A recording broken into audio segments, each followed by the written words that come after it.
Welcome to the First Fight podcast.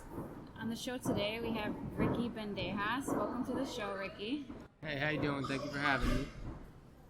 Now, Ricky is a friend of mine and also trains at Nicotone MMA with us. He's coming off a huge win against James Gallagher, which was very satisfying, I have to say. And I think it kind of put his name on the map, even though we all knew he's a beast for a while now. How was that in that fight? It felt good, especially because, he talked a lot. So like you said, it was definitely very satisfying. It was, everyone was rooting for you, I think, not just our team. So Ricky's going to tell us a little bit about himself, and he's also going to tell us about his first time fighting. Someone like him is really interesting to hear from because you would say he's a natural, very talented naturally, but works very hard too, and a humble person. And I always wanted to know how he got started. I graduated high school. I didn't want to go away to college, so Nick opened up a wrestling gym. So I trained there for about a month. Then he asked if I wanted to fight. I saw it on TV and stuff, so I thought, how hard could it be? And then, on fight day, instant regret. It's petrifying. And then as the day went on, closer to fight came, by the time I got in the cage, most people won't admit it, but you're extremely nervous and scared. And then the fight happened, and right after, instantly threw up. After the fight? Yeah, right now I couldn't even get out of the cage fast enough. Did you win your fight? Yes, I won by submission in the third round. In the third round. Now, I ask everyone the same question. Did you know right away that that's what you wanted to do after that experience? No, I definitely need like a week, 2 weeks to forget about it and, build the fire to want to do it again.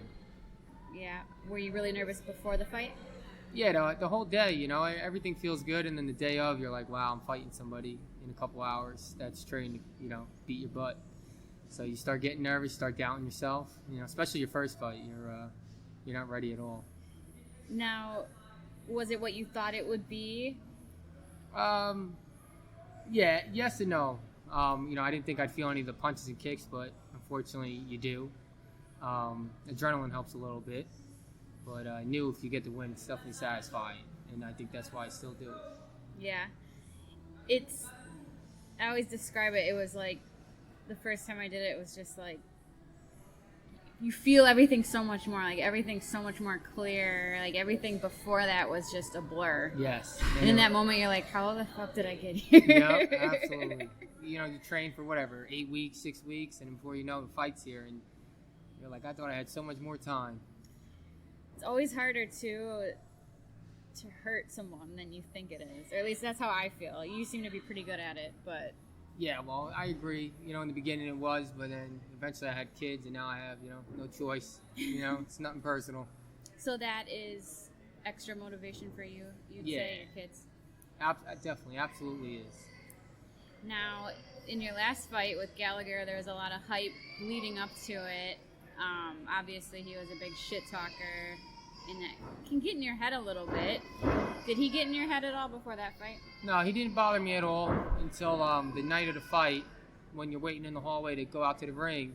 He was about 100 feet behind, yelling, screaming, and at that moment, he got in my head just a touch, and I'm like, how could he be so confident? At this moment, everybody's supposed to be like a little nervous, going over the game plan. This guy's screaming that he's going to kill me. So I definitely messed me up a little bit there. Did you feel like that fueled you in the fight, or you just do your thing like normal? Yeah, I just do my thing. That doesn't make me or break me. Once I get in there, you just zone out and it's on. Well, it was beautiful. I'm not the only one who thought that. That was like for everyone that hates shit talkers. Yeah, I thought he had a big fan base until he lost, and everybody was so happy. Oh yeah. Well, I think people like him have a lot of fans because they're just entertaining. I don't think they like him. They love to hate him. Very true. Well, what do you see for yourself going forward? You're fighting for Bellator now. You have any fights booked coming up? They told me before the end of the year I'll be back in there, so it doesn't matter to me. I fight the new guy, whoever wants to fight, the champ, just want to stay active, lots of fights. Do you feel like this last fight built up your confidence more, or it's just another fight to you? Yeah, absolutely. Every time I step in there, and I win, and and I perform to the best of my ability, you know, it mentally makes you stronger, gives you a lot more confidence for the next one. Well, I think we were talking a while ago, actually.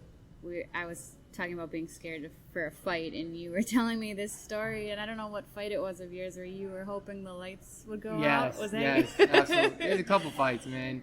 When I first started, a couple amateur fights where I was hoping like maybe the power would go out, or somehow the guy wouldn't show up. I've heard a lot of people say that, actually, and it was cool to hear from you because you're so talented. And Absolutely. I always doubted my abilities and was like, I would have those feelings sometimes, and I would be like embarrassed that I would think that. I'm like, I'm not a fighter. If I'm thinking this, I'm not a fighter. That's exactly. But I feel like everyone thinks that. Yep, a couple of my fights, man. I'm like, take care. I'm like, I can't be made for this because, you know, you get.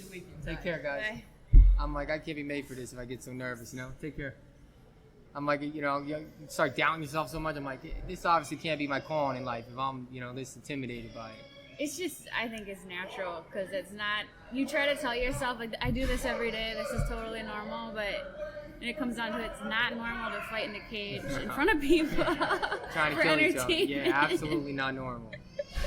But usually your training just comes out, you're on autopilot. And Yeah, you can't control what just happens, make it really. second nature. I learned, you know, the more you train it, that just happens in the ring. It's not that half the time you don't even really think about what you do. That's what I tell people and myself. You don't have to worry about it. It's just going to happen. So. Absolutely. Well, I appreciate you coming on the show and sharing your story. We're looking forward to seeing your next fight. Hopefully it'll be soon and it'll be as entertaining as the last. Absolutely. Thank you so much, and I will try.